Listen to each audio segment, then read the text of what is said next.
الحمد لله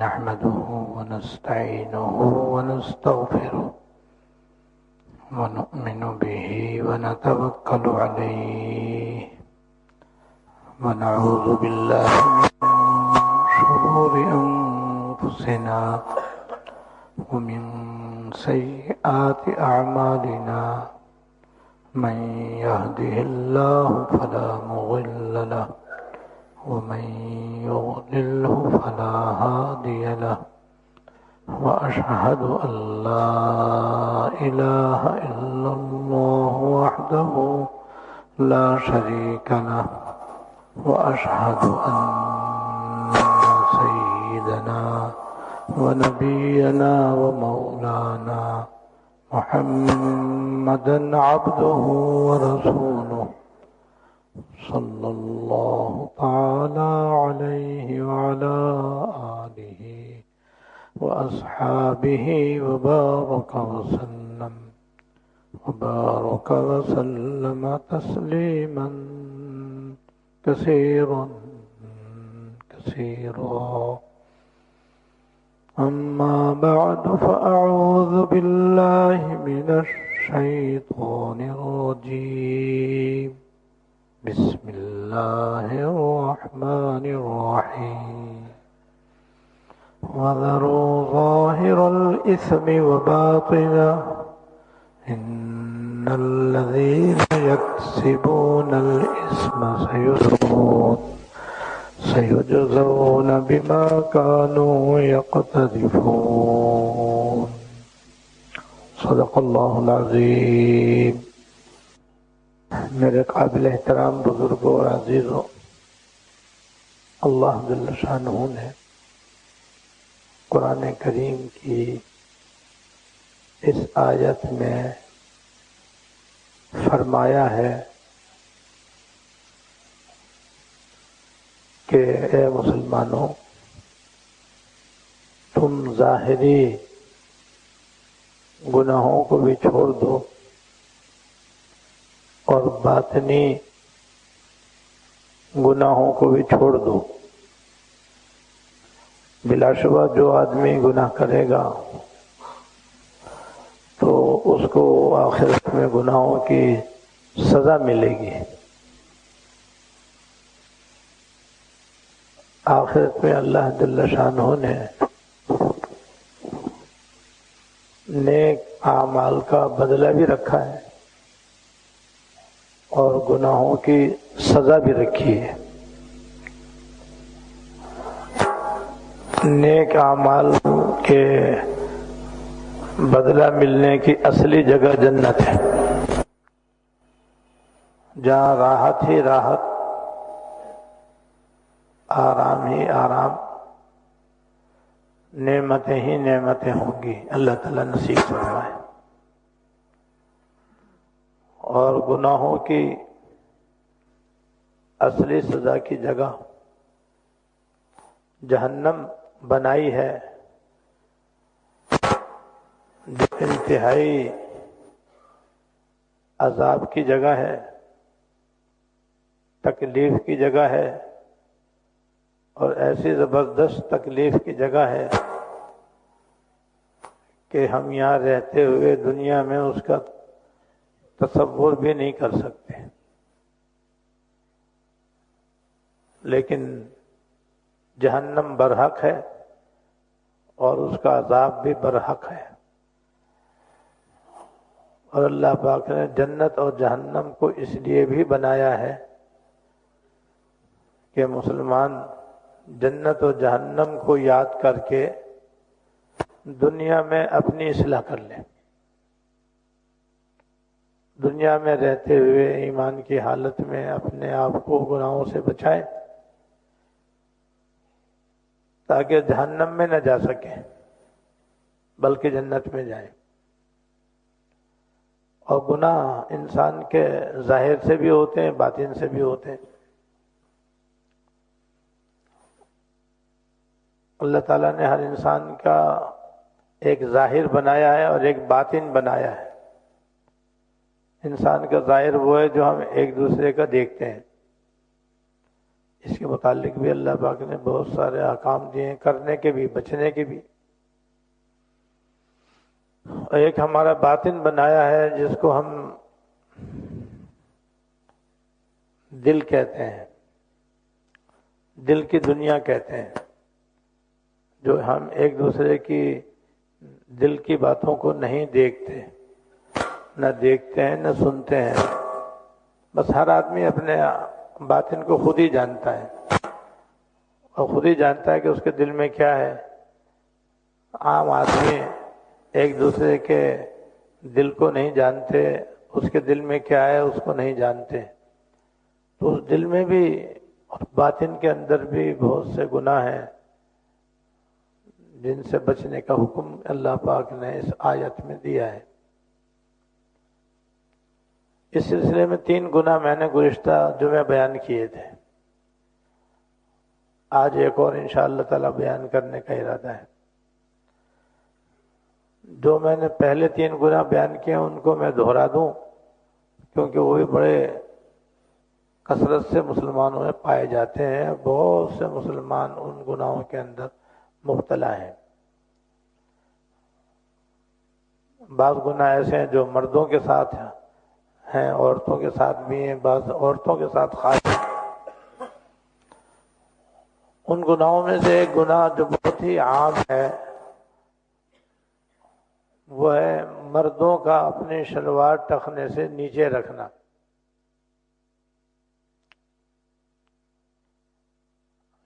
کسی مسلمان عاقل بالغ مرد کے لیے جائز نہیں ہے کہ وہ اپنی شلوار یا پاجامہ یا لنگی یا تہمد یا چادرہ یا چادر یا چوغا یا عبا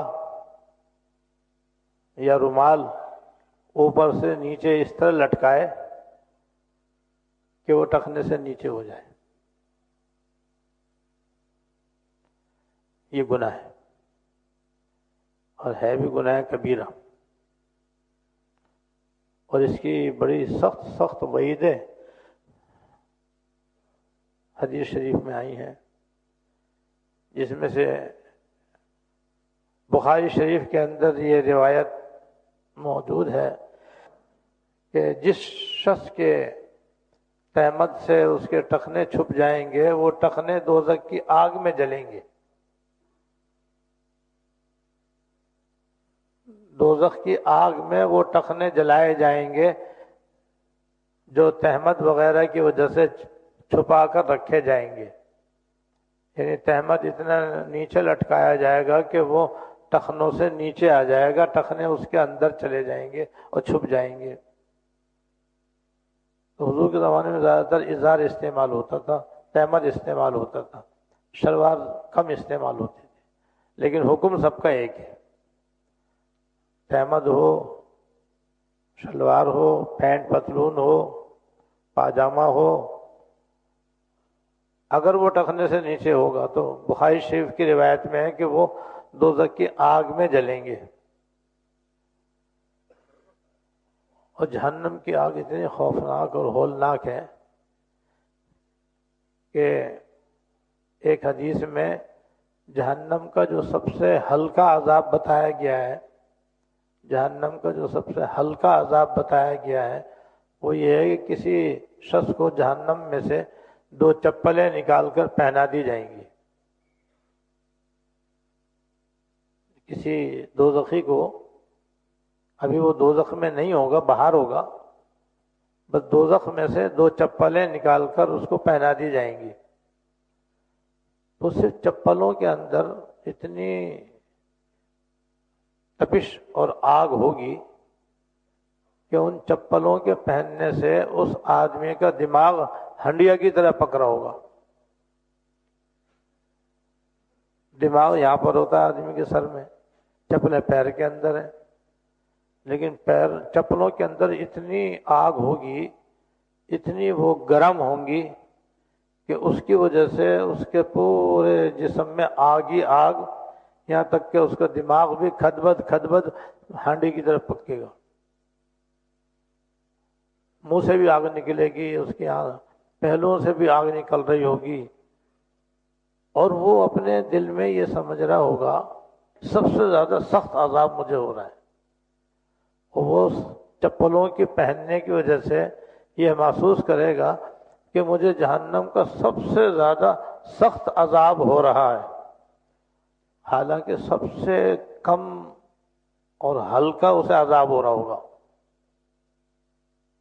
تو جس کے پاؤں ہی جس کے ٹخنے ہی جہنم کے اندر ہوں گے اسے کیا حال ہوگا،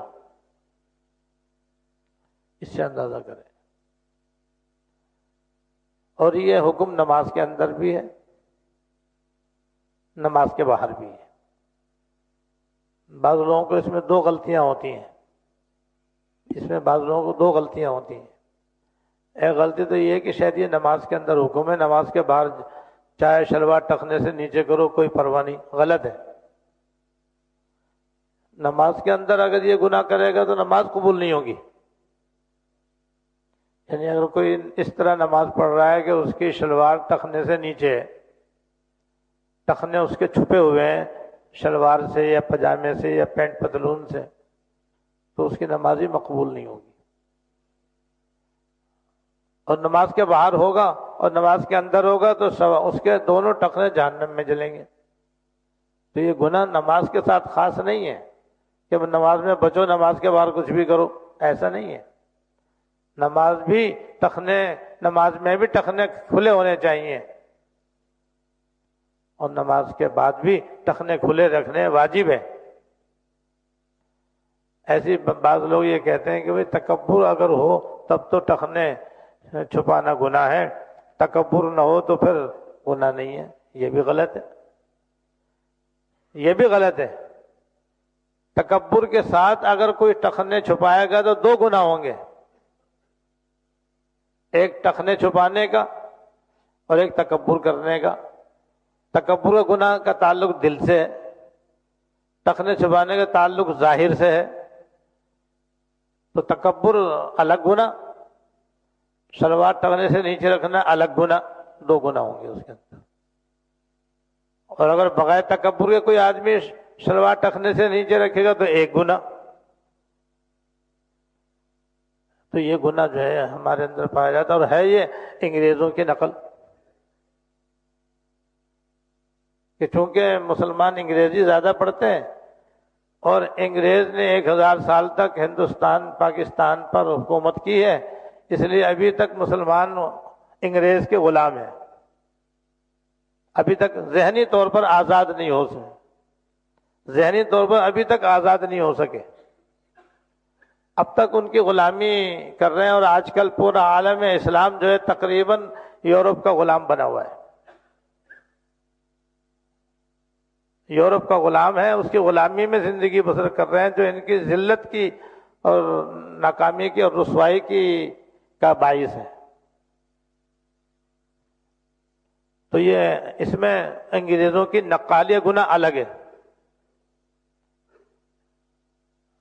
دشمنوں کے بائیکاٹ کا تقاضا یہ ہے کہ ہم ان گناہوں سے بھی پرہیز کریں اور اس انگریزوں کی غلامی سے اپنے آپ کو نکالیں، اور اسلام کا طریقہ لباس استعمال کریں۔ وہ طریقہ یہی ہے کہ ہر مسلمان مرد کو چاہیے کہ نماز کے اندر ہو یا نماز کے باہر ہمیشہ اس کی شلوار پاجامہ ٹخنے سے اوپر رہے۔ اور عورتوں کو حکم یہ ہے کہ وہ اپنے شلوار اتنی نیچی رکھیں کہ ان کی ٹخنے چھپے رہیں، عورتوں کو یہ حکم ہے۔ اب یہ انگریزوں کی نقل کے اندر عورتوں نے اپنی پنڈلیاں بھی کھول لی۔ آپ دیکھیں اکثر و بیشتر مسلمان عورتیں اپنی شلوار ٹخنے سے اوپر رکھتی ہیں، بالکل ہی معاملہ الٹا ہو گیا۔ عورتوں کو حکم یہ ہے کہ وہ اپنی شلوار سے، اپنے ازار سے، اپنے کپڑوں سے اپنے ٹخنوں کو چھپا کر رکھیں۔ پنڈلی بھی ان کا سطر ہے جس کو چھپانا واجب ہے، ٹخنے بھی ان کا سطر ہے، اس کو چھپانا واجب ہے، مگر انہوں نے یورپ کی تقلید میں اور یورپ کی نقل میں جناب اپنے شلواریں جو ہیں وہ اوپر کر لی، جس کی وجہ سے ان کی پنڈلیاں بھی کھلی ہوئی ہیں، ٹخنے بھی کھلے ہوئے ہیں، پیروں میں موزے بھی نہیں ہیں، ایک ہے سطر ایک ہے پردہ، سطر تو ٹخنے تک ہے، ٹخنے سطر کا حصہ ہے، لیکن نیچے کا حصہ جو ہے پنجہ اور پیر پردے میں داخل ہے۔ یہ پردے کا حکم یہ ہے کہ جب عورت گھر سے باہر نکلے تو اس کے پیروں میں موزے ہونے چاہیے تاکہ نامحرم مردوں کی نظر پیروں پر نہ پڑے، یہ پردے کا حکم ہے۔ تو ایک گناہ تو بھئی یہ ہو گیا جو بہت زیادہ عام ہے، لہذا جہاں ہمیں اپنے دشمنوں سے بغض ہونا چاہیے، نفرت ہونی چاہیے، ان پر غصہ ہونا چاہیے، ان کی مصنوعات کا بائیکاٹ ہونا چاہیے، وہاں ان گناہوں سے ہی بچیں، ان سے بچیں گے تو ان کا بائیکاٹ ہوگا اور ان کی مخالفت ہوگی، اور کافروں کی مخالفت کا بھی حکم ہے۔ چنانچہ یہ جو شلوار ٹخنے سے نیچے رکھنے کا طریقہ یہ حضور کے زمانے سے کافر ہوا طریقہ چلا آیا ہے۔ جتنا بڑا کافر ہوتا تھا، جتنا بڑا وہ صاحب عہدہ اور صاحب منصب ہوتا تھا، اتنا ہی اس کا ازار جو ہے زمین پہ گھسڑتا تھا۔ آپ نے فرمایا تم کافروں کی مخالفت کرو اور اپنی شلوار پاجامے کو ٹخنے سے اوپر کرو۔ اس لیے حضور کی اصل سنت یہ ہے کہ ازار ہو یا تہمد ہو یا پاجامہ ہو وہ آدھی پنڈلی تک ہونا چاہیے، لیکن آپ ہی نے یہ بھی رخصت دے دی کہ اگر اس سے نیچے کر لو تو بھی کوئی مضائقہ نہیں، بشرطے کہ ٹخنے سے اوپر اوپر ہو۔ تو یہ ایک گناہ یہ ہے جو میں نے گزشتہ جمعہ بیان کیا تھا، گزشتہ جمعہ مختصراً بیان کیا تھا، آج ذرا اس کی وضاحت کر دی تاکہ اچھی طرح ہمیں مسئلہ سمجھ میں آ جائے اور ہم اس پر عمل کرنے کی کوشش کریں، اللہ تعالیٰ توفیق دے۔ دوسرا مردوں سے متعلق خاص حکم یہ ہے کہ وہ داڑھی مکمل رکھیں۔ قرآن کریم میں بھی اس کا حکم ہے، احادیث طیبہ کے اندر بھی اس کا حکم ہے، جس کی وجہ سے چاروں امام اس پر متفق ہیں کہ ہر مسلمان عاقل بالغ مرد پر واجب ہے کہ وہ ایک مٹھی داڑھی رکھے، اور ایک مٹھی داڑھی دائیں طرف سے بھی رکھے، بائیں بیچ میں سے بھی رکھے، بائیں طرف سے بھی رکھے، ادھر سے بھی بال ایک مٹھی کے برابر ہو، ادھر سے بھی بال ایک مٹھی کے برابر ہو، تھوڑی کے پاس سے بھی ایک مٹھی برابر ہونے چاہیے۔ یہ واجب ہے، جیسے قربانی واجب ہے اور فطرہ واجب ہے، اسی طرح۔ اور اس میں بھی دراصل مخالفت ہے یہود و نصارہ کی، عیسائیوں کی اور کافروں کی۔ مسلمان کافروں کی نقل میں یہ گناہ کر رہے ہیں، اور حضور فرمایا تم کافروں کی مخالفت کرو، یہود و نصارہ کی مخالفت کرو، کیونکہ یہود و نصارہ اور مجوسی یہ داڑھی منڈایا کرتے تھے، مونچھیں بڑی بڑی رکھا کرتے تھے، تو آپ نے فرمایا کہ تم ان کی مخالفت کرو، اور مخالفت کر کے اپنی داڑھیوں کو خوب بڑھاؤ اور مونچھوں کو باریک کرو۔ اس لیے مونچھیں باریک رکھنی چاہیے، اور کم سے کم اتنی مونچھیں بھی آدمی رکھ سکتا ہے جیسے بھویں ہوتی ہیں آدمی کی۔ اور بھویں ہونے کا مطلب یہ ہوتا ہے کہ کوئی بال ہونٹ پر نہ آنے پائے، بال ہونٹ پر نہ آنے پائے، ہونٹ کے کنارے بالکل صاف دور سے نظر آئے، باقی بال اگر رہے تو یہ بھی اس کی بھی اجازت ہے، جائز ہے یہ بھی، لیکن افضل یہ ہے کہ مونچھوں کو باریک کتروائیں، مونچھوں کو باریک کتروا کر رکھنا افضل ہے۔ منڈوانے میں اختلاف ہے، ایک قول یہ کہ جائز ہے، دوسرا قول یہ کہ منع ہے، لہذا منڈوانے سے پرہیز کریں۔ کینچی سے یا باریک مشین سے یا موٹی مشین سے مونچھیں اتنی کتروائیں کہ دور سے منڈی ہوئی معلوم ہو، منڈی ہوئی تو نہ ہو لیکن دور سے منڈی ہوئی معلوم ہو، اتنی باریک کرنا یہ بہتر ہے، اتنی باریک مونچھیں رکھنا افضل اور بہتر ہے۔ کیوں؟ مجوسی موٹی موٹی اور بڑی بڑی مونچھیں رکھتے ہیں، جیسے ہمارے بلوچستان کے اندر اور اندرون سندھ کے اندر اس کا بڑا رواج ہے کہ لوگ مونچھل ہوتے ہیں، موٹی موٹی بڑی بڑی مونچھیں رکھتے ہیں اور اس کو اپنی شان سمجھتے ہیں، اور اس سے اپنی شانیں تو تکبر ظاہر کرتے ہیں، الیاذ باللہ۔ تو بھئی یہ تو مجوسیوں کا طریقہ ہے، یہ تو کافروں کا طریقہ ہے، ہمارا کافروں سے کیا واسطہ؟ لہذا داڑھی منڈانا یہ کافروں کا شعار ہے، ایسی موٹی موٹی بڑی بڑی مونچھیں رکھنا کہ ہونٹوں پر بال آ جائیں، یہ مجوسیوں کا اور غیر مسلموں کا طریقہ ہے، اور یہ دونوں کے دونوں کام گناہ ہیں، کیونکہ حدیث میں آپ نے فرمایا جو جس قوم کی مشابہت کرے گا، جو کسی قوم کی مشابہت اختیار کرے، کل قیامت میں انہی کے ساتھ اس کا حشر ہوگا۔ کتنی بڑی وعید ہے، کتنا سخت اس کے اندر آپ نے وبال بیان فرمایا ہے۔ اس لیے اور اب تو دشمن ہم پر حملہ آور ہے، اور 20,000 سے زیادہ عورتوں بچوں کو شہید کر چکا ہے، غزہ شہر کو اس نے کھنڈر کر دیا ہے اور ظلم و ستم کی انتہا کر دی ہے۔ اب بھی ہم نہیں جاگیں گے کیا؟ اب بھی ہمیں غیرت نہیں آ رہی؟ ہمیں شرم نہیں آتی ابھی بھی کہ دشمن ہم پر اس قدر ظلم ڈھا رہا ہے اور ہم پھر بھی اسی کی نقل اتار رہے ہیں اور اپنے طرز عمل سے اس کے موافقت کر رہے ہیں، اور اس موافقت کا عذاب یہ ہے کہ قیامت میں اللہ تعالی حضور فرما رہے ہیں کہ انہی کے ساتھ اس کا حشر ہوگا۔ کتنی بڑی وعید کی بات ہے۔ اس لیے بہت زیادہ ہمیں اس وقت اپنا جائزہ لینے کی ضرورت ہے کہ جس کی داڑھی ایک مٹھی سے کم ہے، چاہے منڈانے کی وجہ سے اور چاہے کتروانے کی وجہ سے، اس کو چاہیے کہ پوری ایک مٹھی داڑھی رکھے اور ساری زندگی اس کا اہتمام کرے، کیونکہ واجب ہے، یہ اختیاری حکم نہیں ہے، واجب ہے یہ، اور مونچھوں کو باریک کریں۔ ایسی ایک تیسرا بڑا گناہ جو ہر سال ہمارے یہاں ہوتا ہے وہ ہے 1 جنوری کی رات۔ 1 جنوری کی رات کو وہ طوفان بدتمیزی برپا ہوتا ہے کہ الامان والحفیظ۔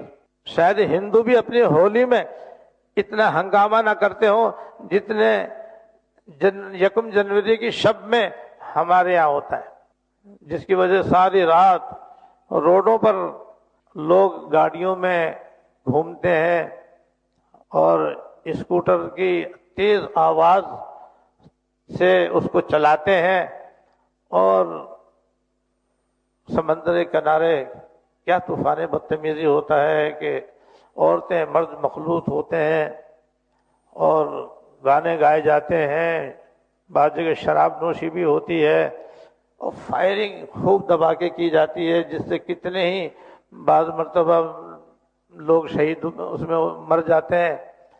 تو یہ ایک تو کافروں کی نقل، سب سے بڑا گناہ تو اس میں کافروں کی نقل ہے۔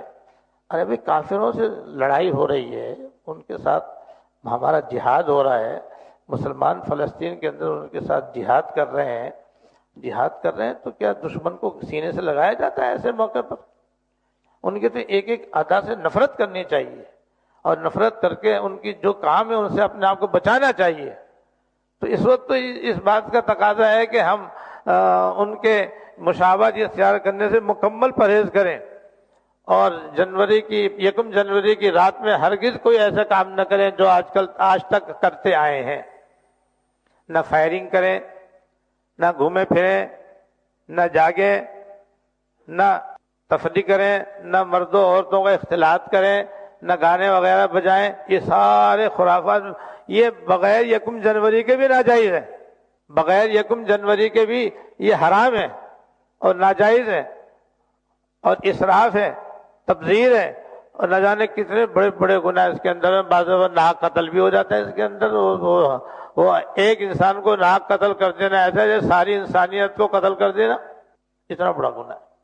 لہذا یہ بغیر 1 جنوری کے بھی ایسے کام کرنے ناجائز ہیں جن سے بچنا واجب ہے، لیکن 1 جنوری میں کافروں کی مشابہت کی وجہ سے اور زیادہ ناجائز کہ یہ حرکتیں تو کافر کرتے ہیں، یہودی کرتے ہیں، عیسائی کرتے ہیں، غیر مسلم کرتے ہیں، ہم مسلمان ہیں۔ ہماری غیرت کا تقاضا یہ ہونا چاہیے کہ ہمارے کسی طرز عمل میں ہرگز غیر مسلموں کی موافقت نہیں ہونی چاہیے۔ اگر ہو گئی ہے توبہ کر لیں، آئندہ سے بچنے کا اہتمام کریں۔ تو جس طرح ہمارے ایمان کا تقاضا یہ، ہماری غیرت کا تقاضا یہ کہ جس طرح ان کی مصنوعات کا بائیکاٹ کریں، ان کے نقل میں ہم جو گناہ کر رہے ہیں ان سے بھی توبہ کریں، آئندہ کے لیے داڑھی منڈانے سے کے گناہ سے توبہ کریں، موٹی موٹی مونچھیں رکھنے کے گناہ سے توبہ کریں، اپنی شلوار ٹکنے سے نیچے رکھنے سے توبہ کریں۔ ایسے ہی یکم جنوری کی رات میں جو خرافات ہمارے ملک کے اندر ہوتی ہیں ان سے بھی توبہ کریں اور آئندہ بچیں۔ اللہ تعالیٰ مجھے بھی اور آپ کو بھی عمل کی توفیق عطا فرمائے۔ واخر دعوانا الحمدللہ رب العالمین۔